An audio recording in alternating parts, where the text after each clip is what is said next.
जब भी हम फोटोग्राफी सिनेमाटोग्राफी को देखते हैं ना, समझते हैं, जानते हैं, तो हमें धीरे धीरे ये समझ में आने लगता है ना कि ये करियर वाइज बहुत हार्ड है, बहुत टफ है, हमें बहुत सारे इन्वेस्टमेंट करने पड़ेंगे। और ये सच है, हमें बहुत सारे इन्वेस्टमेंट करने होते हैं। सिर्फ camera, lens, ND filter, CPL filter, mist filter नहीं, सिर्फ इतना ही नहीं, आपको और भी चीज़ें लेनी होती है और आपकी बजट बहुत टाइट होती है। अगर आप ये सोचते हो ना कि आप एक कैमरा लेने से, एक लेंस लेने से आपका करियर सेट हो जाएगा, तो ऐसा नहीं है। देखो, बहुत सारे लोग आज इंडस्ट्री में हैं जो सिर्फ एक कैमरा, एनडी फिल्टर और एक फ्लैश लेने के बाद वो फ्रीलांस फोटोग्राफी करते हैं, लेकिन उसके बाद क्या वो कभी आगे नहीं बढ़ पाते। अगर आपको वहाँ से आगे बढ़ना है, अपने स्किल्स को और डेवलप करना है, तो आपको और भी ऐसी चीज़ें खरीदनी होगी जो आपके स्किल्स में आपकी हेल्प कर सकता है, ताकि आप जब शूट करके घर आओ ना, तो घर आने के बाद आपको ये कभी फील ना हो कि आई रियली विश कि मुझे वहाँ पे ही मेरे फ्रेम्स, मेरा वेव फॉर्म्स, मेरे कलर्स, सब कुछ मैं वहाँ पे देख पाता, तो घर आके प्रॉब्लम ही नहीं होती। आज इस वीडियो में मैं आपको बताने वाला हूँ कि आपको एक और ऐसा इक्विपमेंट अपने बकेट लिस्ट में ऐड कर लेना चाहिए जो आपके स्किल्स में बहुत हेल्प करेगा और प्रोफेशनली भी आपको बहुत हेल्प करेगा। कैमरामैन से सिनेमाटोग्राफर, फोटोग्राफर, फोटोग्राफी, सिनेमाटोग्राफी, एक आर्टिस्ट तक की जो हम जर्नी तय करते हैं ना, वो बहुत ही मुश्किल होती है। हम एक ऐसी चीज़ लेना भूल जाते हैं जो हमारे फोटोग्राफी एंड सिनेमाटोग्राफी करियर में होना ही चाहिए, and that is a monitor. जब भी आप बिग प्रोडक्शन हाउस के शूट्स देखते होंगे, तो वहां पे आपको हमेशा उनके बीटीएस में दिखता होगा एक मॉनिटर। वो मॉनिटर क्या करता है? वो मॉनिटर डायरेक्टर को प्रॉपर शूट्स कैसे हो रहे हैं वो दिखाता है। देखो, मॉनिटर्स भी बहुत सारे होते हैं। पोस्ट प्रोडक्शन मॉनिटर होता है, कैमरे पे माउंट होने वाला मॉनिटर होता है, तो मॉनिटर्स के भी अलग अलग काम है।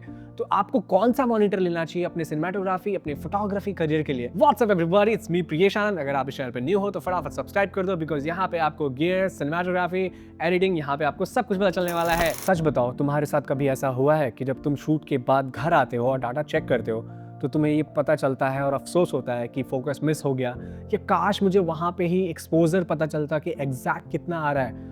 और कभी ये सोचा है कि आई विश कि मेरे लट्स मुझे वहीं पे दिखते कि वीडियो कैसा दिखने वाला है।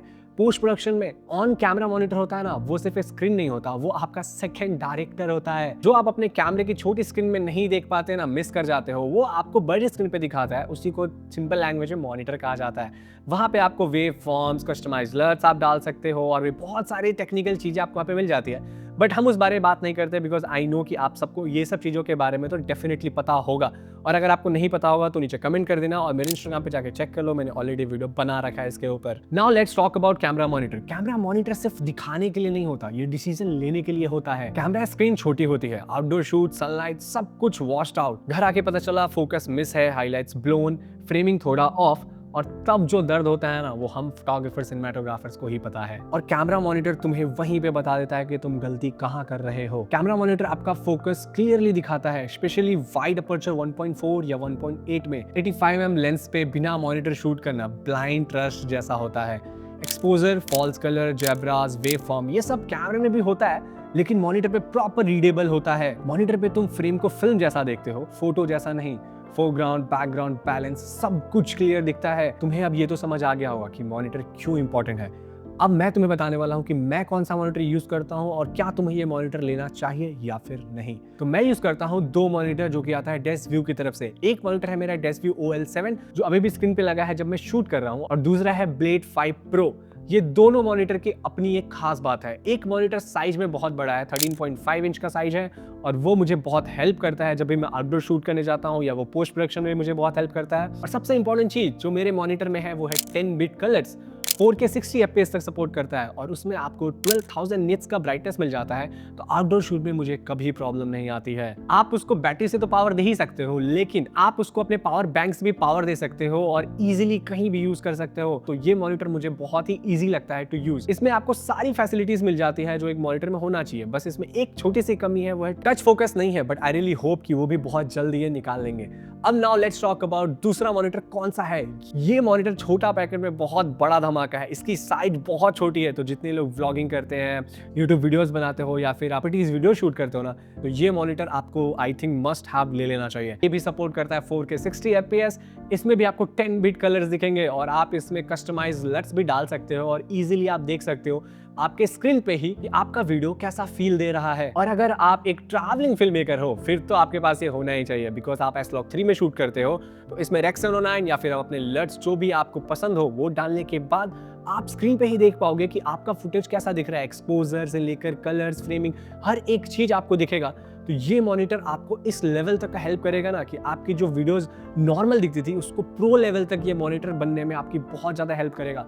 तो मुझे लगता है ये मॉनिटर्स आपके पास होना बहुत जरूरी है। एक और चीज मैं आपको बता दूं कि इस मॉनिटर को भी आप टाइप सी से पावर दे सकते हो, यानी कि पावर बैंक लगाओ, कहीं भी जाओ और शूट करो। और ये इतना लाइट वेट है कि जब भी आप व्लॉगिंग करोगे या शूट करोगे तो आपके हाथ पे प्रेशर नहीं आएगा, जो कि एक बहुत बेनिफिट वाला पार्ट है, ताकि हमारे शोल्डर्स पेन ना करे यार, ये बहुत ज़रूरी है। और जब आप अपने गिम्बल में एक मॉनिटर, एक 360 या फिर पूरा किट लगाते हो ना, तो क्लाइंट्स को भी लगता है कि ये बहुत प्रोफेशनल है, इसके पास बहुत नॉलेज है। तो ये भी एक फ़ायदा होता है एक एक्सटर्नल मॉनिटर यूज़ करने का, आपकी फ्रेमिंग भी अच्छी और क्लाइंट्स भी खुश। आई रियली होप कि आपको समझ में आ गया हो कि जब भी आप फोटोग्राफी, सिनेमेटोग्राफी वाले करियर में आते हो ना, तो धीरे धीरे आपको सब कुछ इन्वेस्ट करना होता है। सिर्फ एनडी फिल्टर, सीपीएल फिल्टर तक नहीं, आपको उससे भी आगे तक जाना होता है। Monitor, camera monitor, post production monitor, बहुत सारे इन्वेस्टमेंट्स होते हैं जो आपको करना ही पड़ेगा कभी ना कभी, बिकॉज ये करियर ही ऐसा है जहाँ पे इन्वेस्टमेंट करते रहना पड़ता है। तो आई रियली होप आपको इस वीडियो से कुछ समझ आया। तो ऐसे वीडियोस के लिए पहले तो सब्सक्राइब कर लेना, और अगर मुझे इंस्टाग्राम पे फॉलो नहीं किया हो तो गाइज फटाफट जाके फॉलो कर लो। मिलते हैं अगले वाले वीडियो में। चलन bye bye, take care, bye bye.